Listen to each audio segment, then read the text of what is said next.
Edward Klein's lab was as cold as a morgue. The white walls, barely stained by spilled reagents, reflected the harsh fluorescent light which cut into the eyes like a scalpel. The air was filled with the acrid smell of chemicals, mixed with a metallic taste that left a bitter taste in the mouth. On the steel table in front of Edward stood rows of test tubes filled with turbid liquid. The spectrometer hummed like a dying animal, and the laptop screen flashed graphs like cardiograms of agony. He was working on Neurofeed, a drug that promised salvation for those whose minds were being eaten away by neurological diseases. But every click of a pipette, every creak of a lab chair reminded him of her, of Emily Durant. Edward Klein, a man in his 40s, his face drawn and his hands smelling of antiseptic, was a shadow of his former self.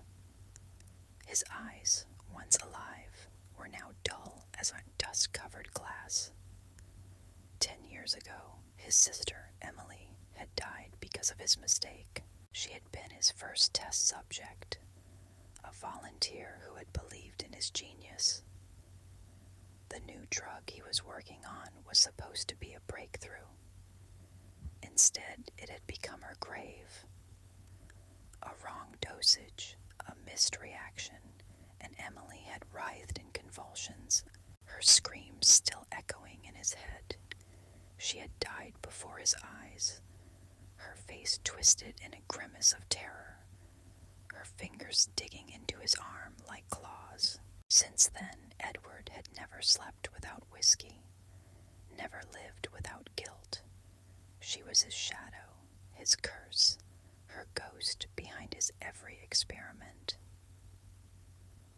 The lab was on the outskirts of London, in a grey building belonging to the pharmaceutical company.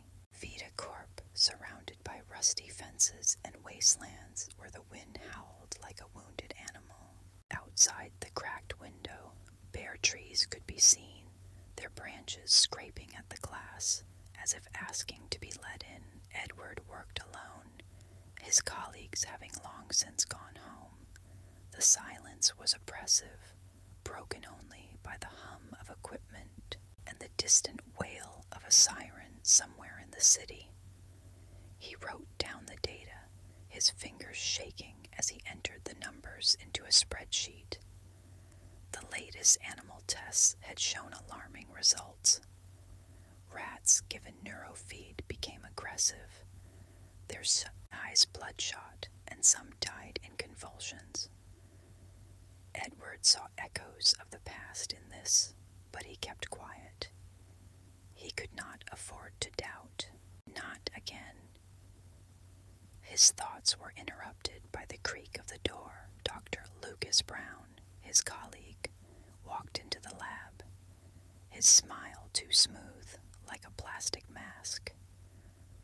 Lucas was younger, ambitious. His suit smelled of expensive cologne, and his eyes were hungry, not for knowledge, but for power. He threw the folder on the table, the papers scattered like dry leaves. "Ed, you've been sitting too long again," he said, his voice too soft, like poison dissolved in honey. "Is the data ready?"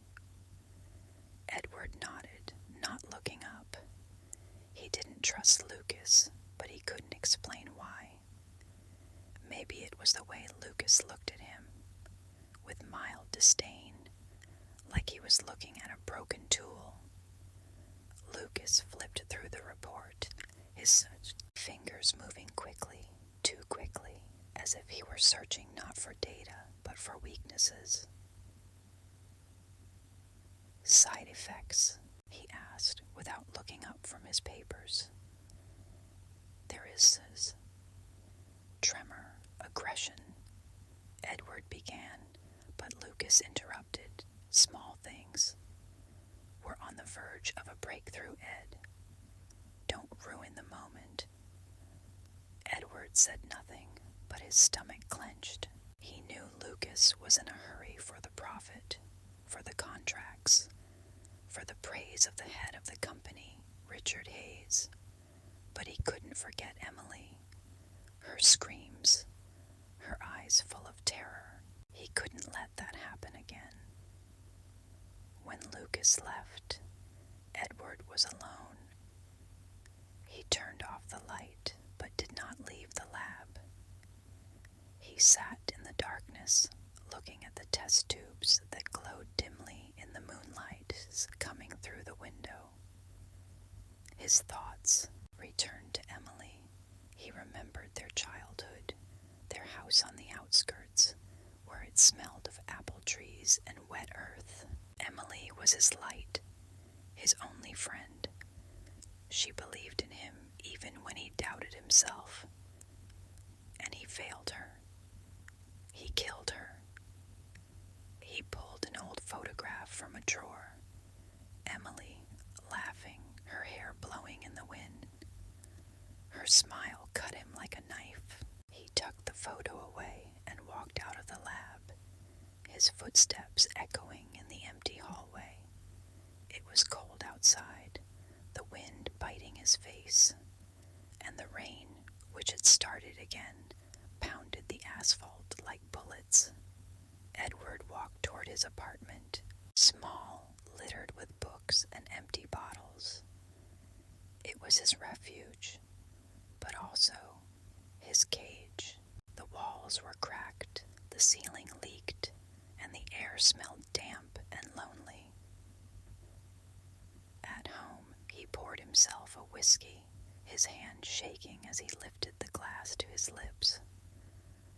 The liquid burned his throat, but did nothing to dull the pain. He opened his laptop to check his data, but noticed that some of the files were gone. His heart sank. He tried to regain access, but the server refused to let him. Someone had changed the passwords. Someone didn't want him to dig deeper. Edward leaned back in his chair, his gaze falling on an old box in the corner of the room. It contained Emily's things, her diary, her letters, her medical records. He hadn't opened it in years, afraid of drowning in memories, but now he felt he had to. He pulled out the diary, its pages yellowed, the ink faded, but Emily's words were vivid. She had written about her symptoms, headaches, tremors, a feeling like her mind was dissolving. It was too much like what he had seen in the Neurofeed reports. He flipped through the pages until he came to a note that made his blood run cold. Emily had written, "Ed, I know you're trying, but I'm afraid. This drug, it's like a poison, slowly eating me away." She knew, she felt like she was dying, and he wasn't listening. He was too consumed by his work, his dream of greatness. Edward closed the journal, his fingers clenching so hard, his knuckles turned white. He couldn't let that happen again, but he could feel the walls of the lab, the company, the city closing in on him. He was alone, surrounded by shadows that whispered behind his back. Lucas, Hayes, even the faceless lab assistants. They all seemed part of a labyrinth where the truth was a death trap. He stood up and walked to the window outside. London was drowning in rain, its lights trembling in puddles like dying stars. Somewhere out there, in this city, lay the answers. But every step toward them was a step into the abyss. Edward inhaled the damp air, his chest tightening. He knew he had to keep going, even if it killed him. For Emily, for those who might yet fall victim, he returned to his desk, opened his laptop, and began digging through the old archives he could still open. There, among the numbers numbers and formulas, he found the first crack, a change in the composition of Neurofeed that he did not approve of. Someone had added a component that was toxic at high doses. His heart began to beat faster, not from hope, but from horror. This was not a mistake. It was intentional. The night dragged on forever, the rain pounding the roof like nails on a coffin. Edward sat in the dark, his face illuminated only by the screen of his laptop. He knew he had found a trail, but he didn't know where that trail would lead.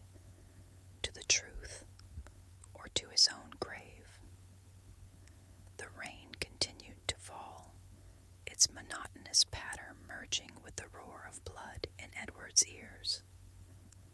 The night enveloped the room like a black shroud, and only the dim light of the laptop screen revealed his face from the darkness, pale, with deep shadows under his eyes, like bruises.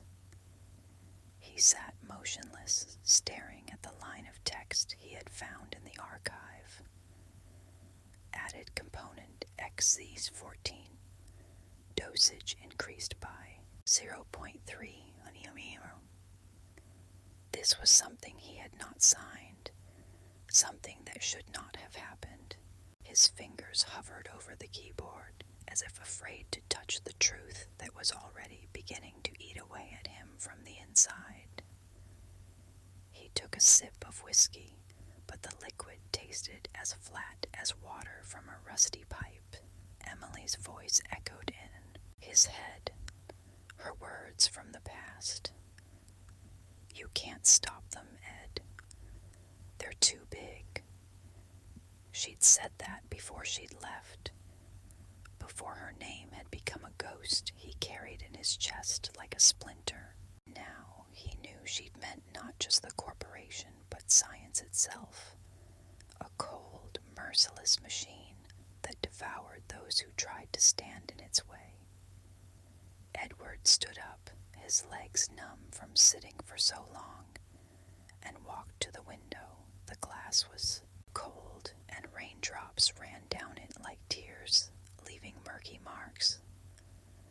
Outside, London seemed dead, the lights flickering weakly, dissolving into a gray haze, and the streets were empty, as if the city were dead.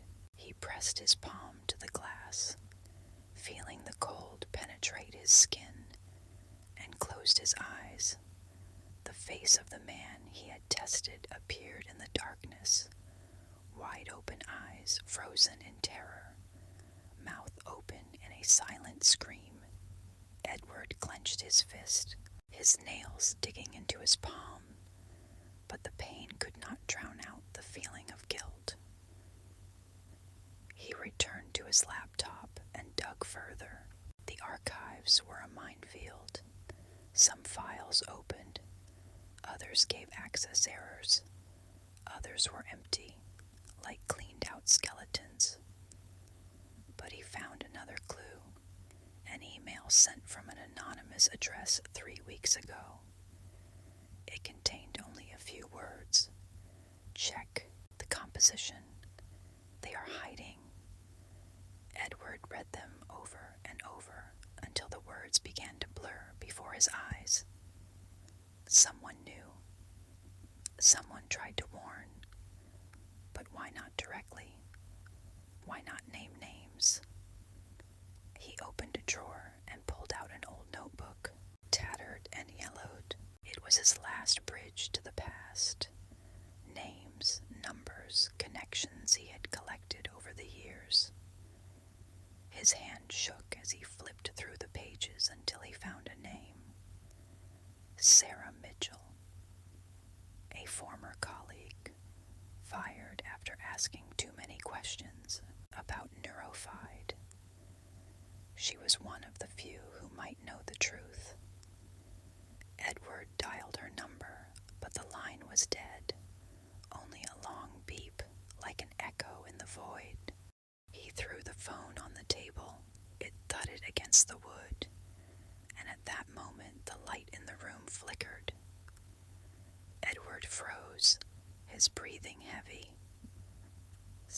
Silence fell over him, broken only by the patter of the rain.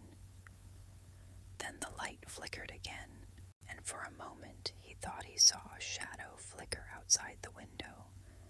Too clear, too close. He went to the glass, peering into the darkness. But there was only night, thick and impenetrable. Or was it an optical illusion? His nerves were taut, like strings about to snap. He returned to his desk, fatigue pressing on his temples, but sleep was a luxury he could not afford. Edward opened another file, the autopsy report for the first subject. The words on the screen were jarring. Toxic brain damage caused by an unknown substance. Unknown. He knew it was XZ14, but the report didn't say so. Someone had scrubbed the data, like a surgeon removing evidence from a crime scene. There was a sound outside the window, sharp as a gunshot. Edward flinched, his heart pounding like a trapped animal. He went to the window and saw a car drive slowly down the street, its headlights catching the puddles of water in the darkness, shining like mirrors. It stopped in front of his house. The engine died, and there was silence. Edward felt cold sweat trickling down his neck. He couldn't see the faces inside, but he knew they were looking at him. It wasn't an accident. He stepped back from the window, his breathing ragged. The room felt like a cage, the walls closing in and the rain pounding louder, like execution drums. He realized that time was short. They knew he was digging, and they weren't going to wait for him to find answers. Edward grabbed the notebook, stuffed it into his jacket pocket, and turned off the laptop.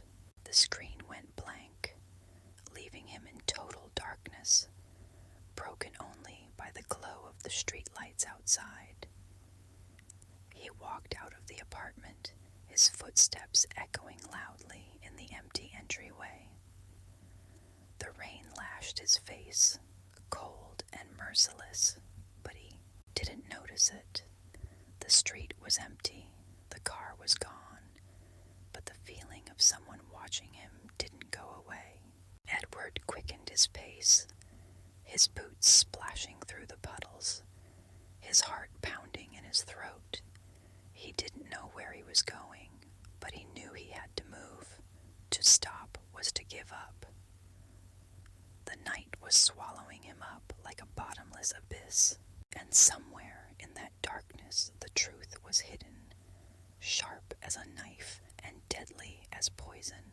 Edward felt that every step brought him closer to it, but also closer to the edge of no return.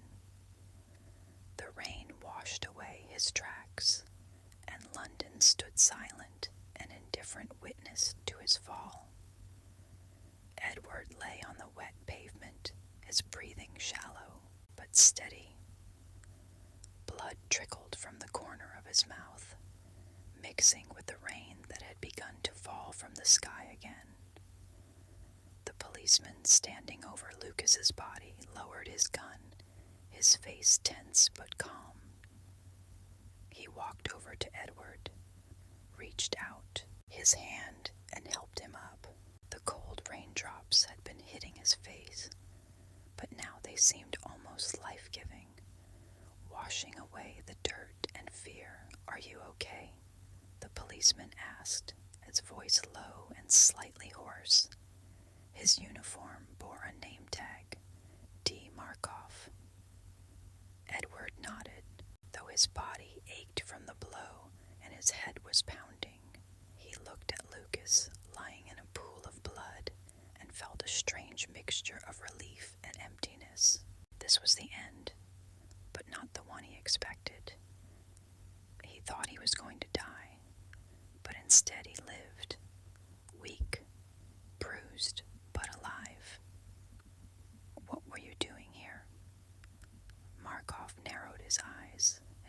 eyes as sharp as a hunter's. And why did this guy want to kill you? Edward swallowed, his throat dry. He didn't know where to begin, but he knew he couldn't keep quiet. He told them everything about Neurofeed, about the fake reports, about Sarah, about how Lucas and company had hidden the truth about the drug that was killing people. His words came quickly, stumbling over each other, as if he was afraid he wouldn't have time to finish.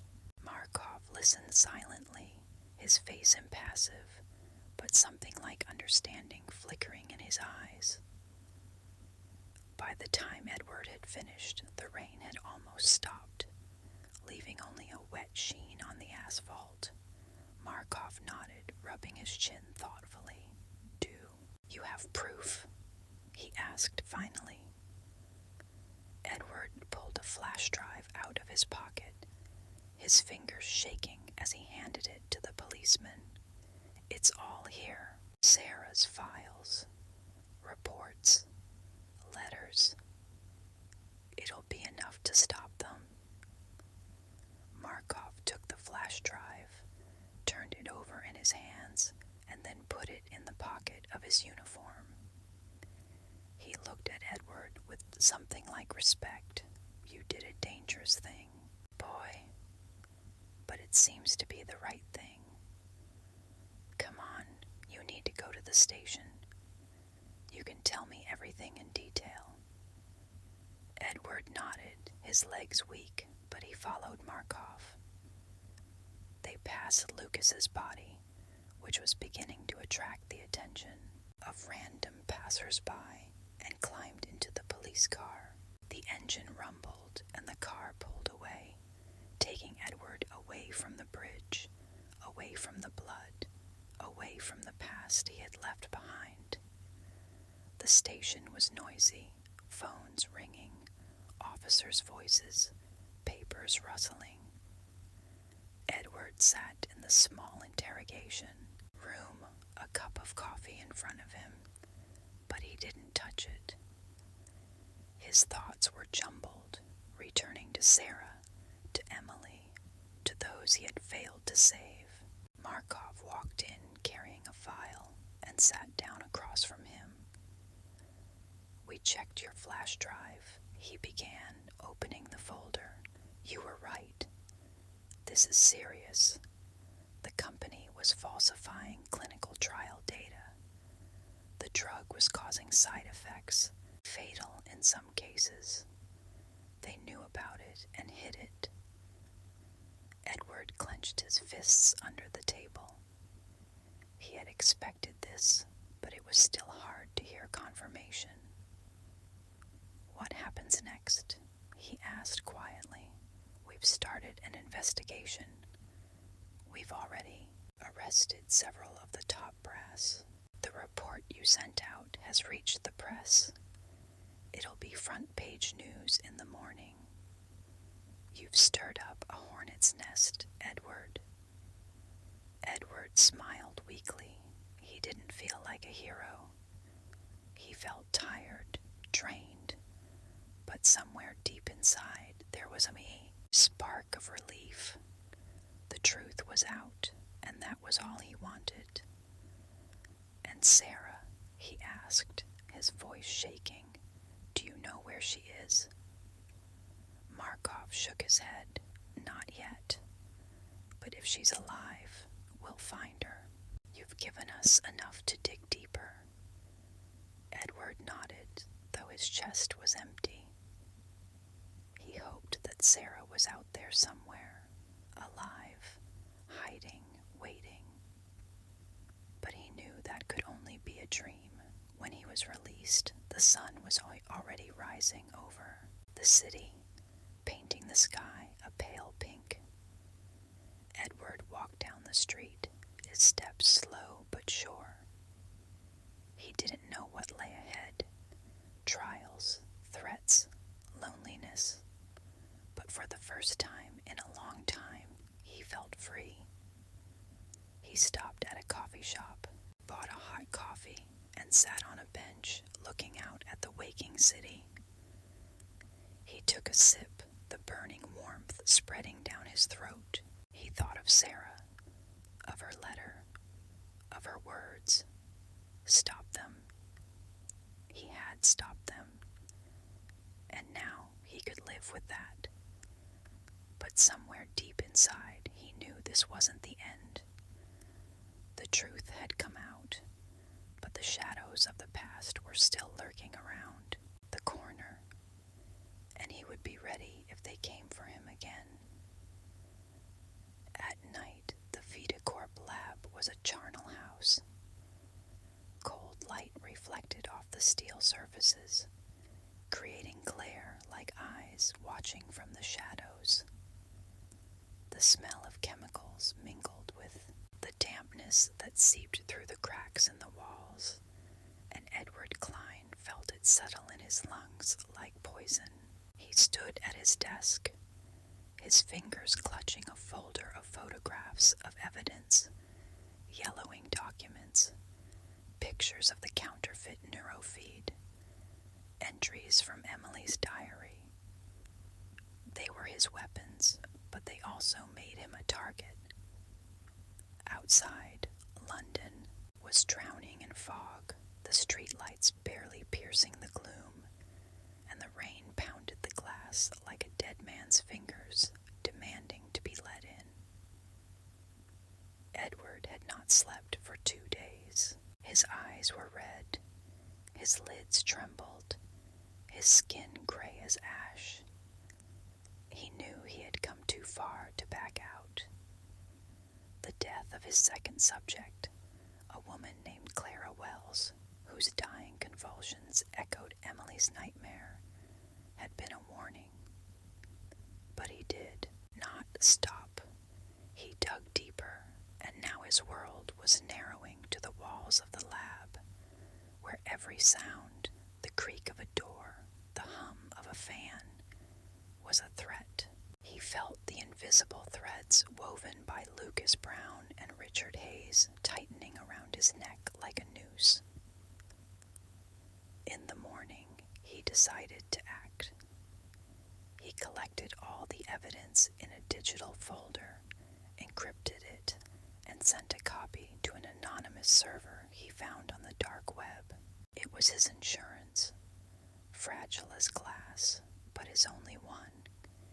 He knew the police might not believe that his word against Lucas's was worth anything, but he couldn't stay silent.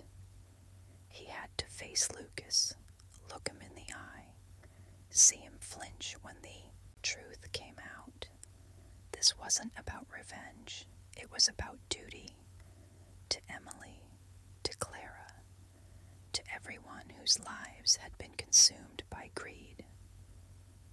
Lucas's office was on the top floor of Vitacorp, behind glass walls that gleamed like ice. It smelled of leather and coffee. The shelves were lined with books no one had read, and diplomas hung on the wall like trophies. Lucas sat at his desk, his suit impeccable, his smile a blade hidden in velvet. Edward walked in without knocking, his steps heavy as lead, holding a folder of printouts. Lucas looked up, his eyebrows twitching slightly, but he quickly returned to his calm mask. "Ed, you look terrible," he said, his voice soft but mocking. "Haven't slept again?" Edward didn't answer.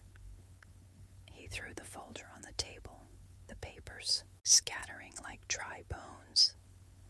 Lucas looked at them, his fingers hovering over the pen, but he didn't pick up a single sheet. "What is it?" he asked, although a shadow had already flashed in his eyes. "It's true." Edward's voice was hoarse, like a whisper from the grave. "You changed the ingredients in Neurofeed. You knew it killed. Clara Wells, David Lynch.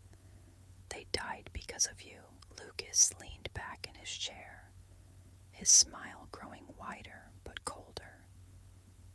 He Lucas's chest, his nails shining like polished metal.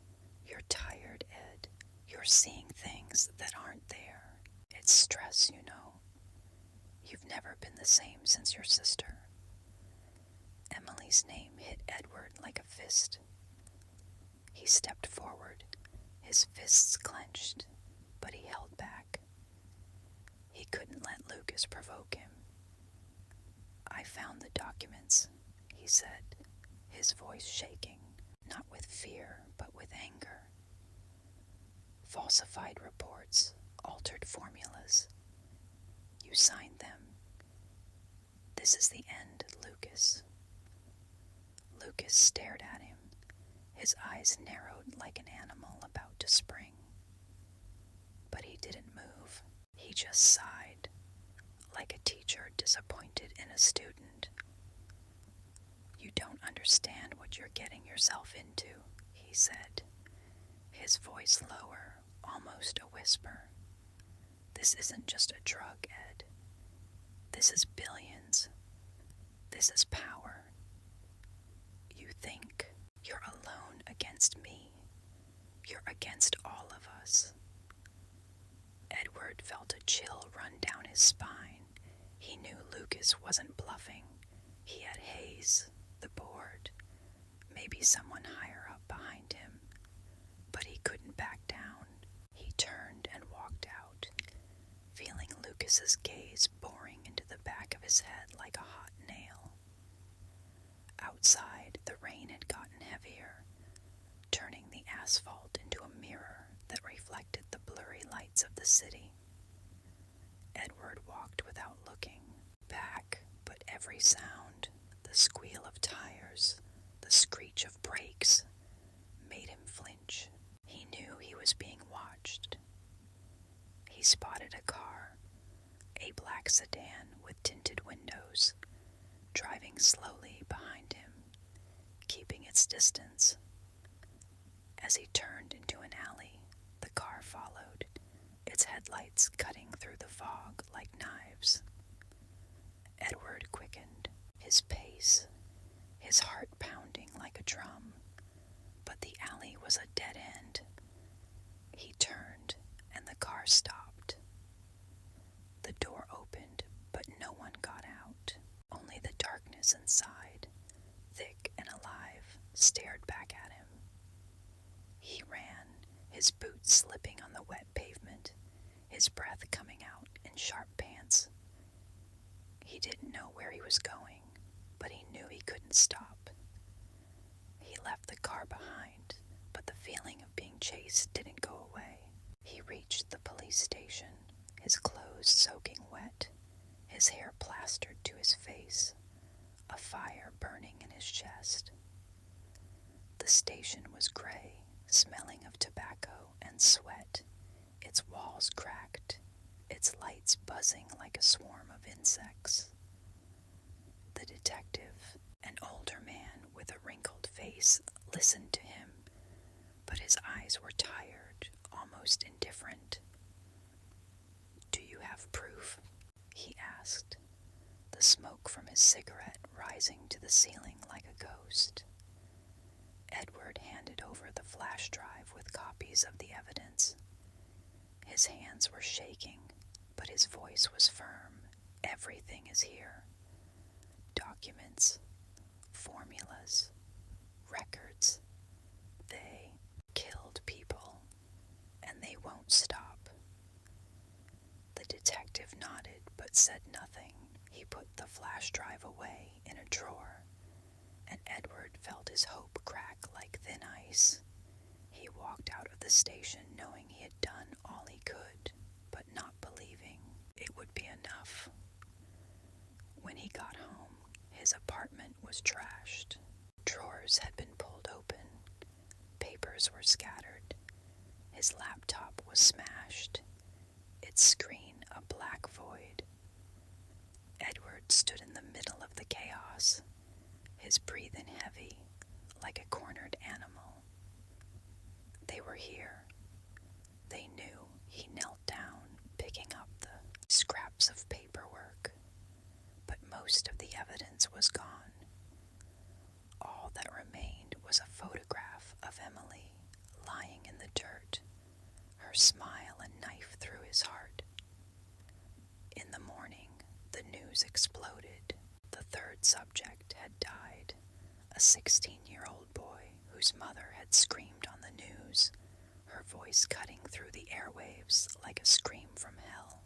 Edward watched the television, his hands gripping the arms of his chair until his knuckles turned white. The symptoms were the same: seizures, cardiac arrest, eyes filled with terror. He knew it was Neurofeed. He knew Lucas was behind it, but he couldn't prove anything. His evidence had been stolen, his voice had been silenced, his life was hanging by a thread. He decided to find the last witness, a lab technician named Thomas Reed, who had worked with Lucas. Thomas was quiet, unnoticeable. His eyes always avoided direct eye contact. Edward found his address in an old notebook and drove there despite the rain that was now pouring down like the sky had opened up. Thomas's apartment was on the outskirts of town, in a shabby building that smelled of damp and despair. The door was ajar, and Edward walked in, his boots leaving dirty marks on the linoleum. It was dark inside, the air stale, filled with the smell of rotting food and something else, metallic, sharp. Edward turned on the flashlight. Its beam slid across the room, picking out of the darkness overturned furniture, broken dishes, stains on the walls. In the corner he saw Thomas. He was sitting in a chair, his head thrown back, his eyes open but empty. An empty ampoule lay on the floor and a syringe nearby. Edward stepped closer, his stomach clenching. This was not suicide. This was an execution. He stepped back, his flashlight shaking in his hand, the beam darting across the walls like a trapped animal. He knew he had to go, but his legs wouldn't obey him. He felt the darkness closing in around him, the walls of the apartment closing in, the air growing thick like poison. He ran out into the street, the rain lashing his face, but he didn't feel the cold. He felt only fear, not for himself, but for the truth, which was slipping through his fingers like sand. Edward sat on a park bench in the rain, his clothes soaked and his hair plastered to his face. He looked out over the city, which seemed like a labyrinth to him, where every turn led to death. He knew the truth could cost him his life, but he couldn't stop. Not with Emily looking at him from the past, with Clara and David and that boy screaming from the graves. He had to find a way to stop Lucas, even if it meant entering the cage with the predator. The rain fell without stopping, turning London into a maze of murky puddles and gray shadows. Edward Klein stood at the entrance to Lucas Brown's house, his coat soaking wet, his hair plastered to his face like wet seaweed. The house loomed before him like a tombstone, marble columns, windows as dark as empty eye sockets, and a heavy door that held the truth. Or death. Edward did not know what he would find inside, but he knew this was his last step. The wind howled, drowning out the sound of his heart, and a mixture of anger and despair burned in his chest like acid, eating away at him from the inside. He hadn't slept in 3 days. His eyes were bloodshot and bloodshot, seeing the world in shades of gray, and his mind was teetering on the edge of insanity. The deaths of Thomas Reed, the third subject, Clara Wells, David Lynch. They were all on him like bloodstains that couldn't be washed away.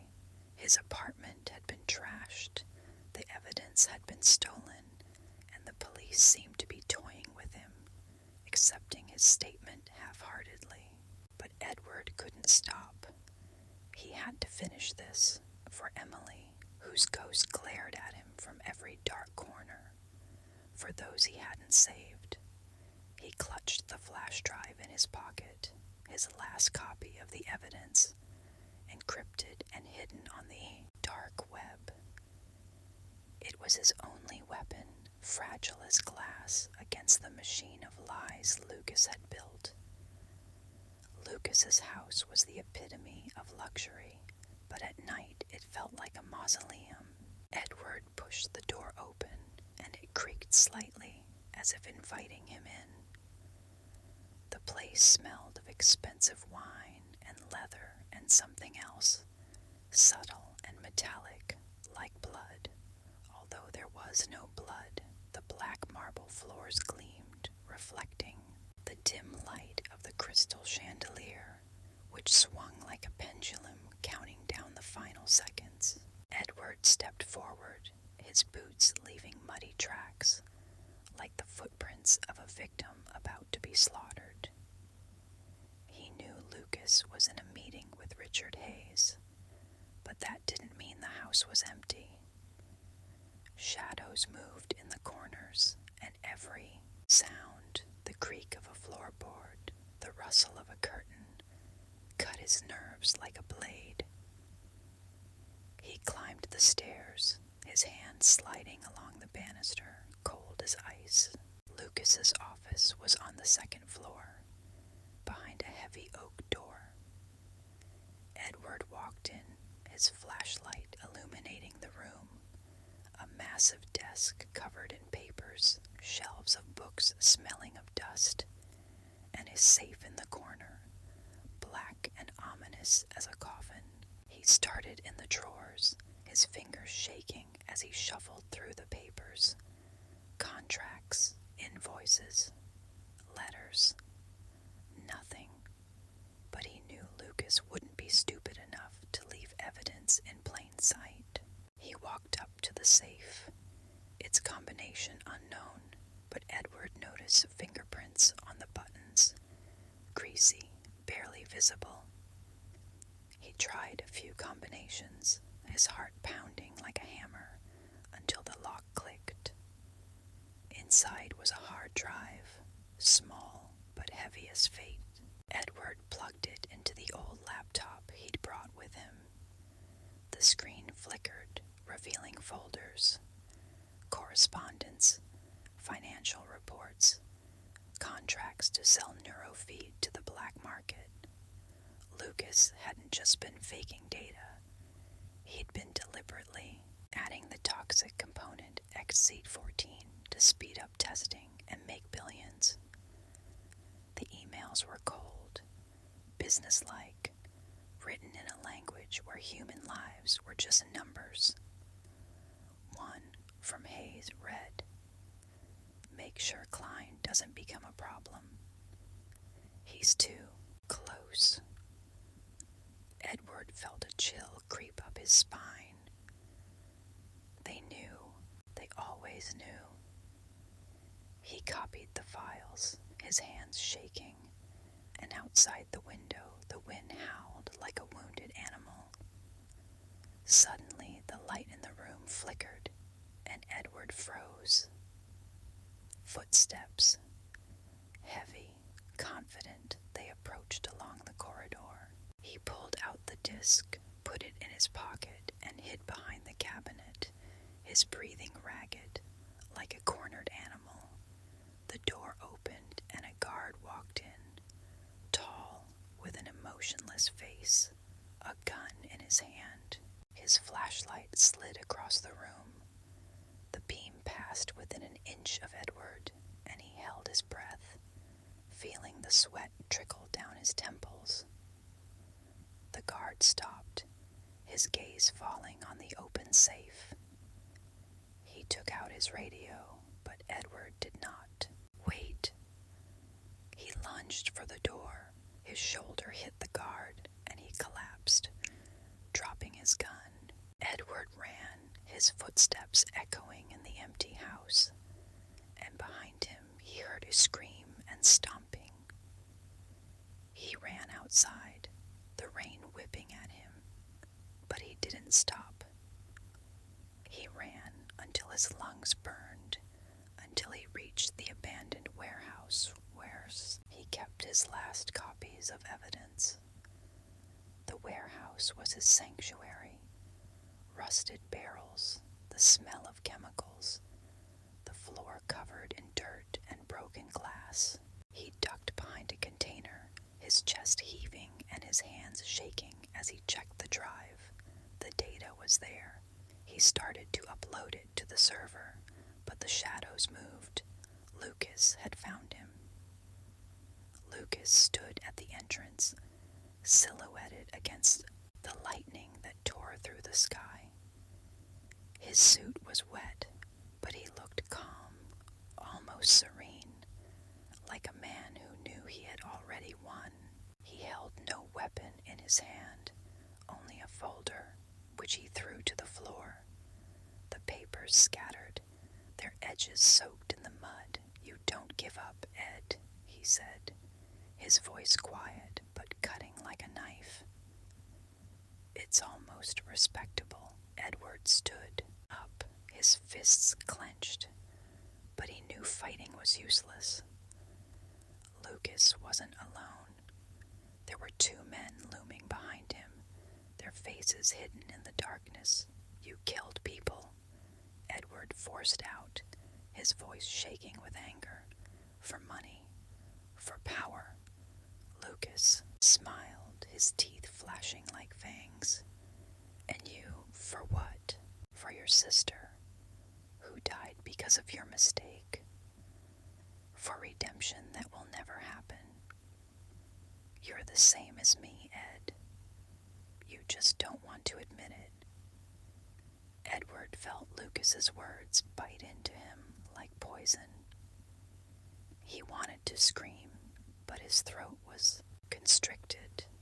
Lucas stepped closer, his eyes empty as a dead man's. "I can give you a way out," he said. "Money, a new life, silence. Just give me the disc and go." Edward shook his head, his fingers tightening around the flash drive in his pocket. He couldn't betray Emily. He couldn't betray those who had died. He looked into Lucas's eyes and saw not a man, but a monster made of greed and lies. "No," he said, his voice weak but firm. Lucas sighed like a disappointed child and nodded to his men. Edward braced himself for pain, but then came the sound of sirens. The headlights of police cars cut through the darkness, their light as blinding as doomsday.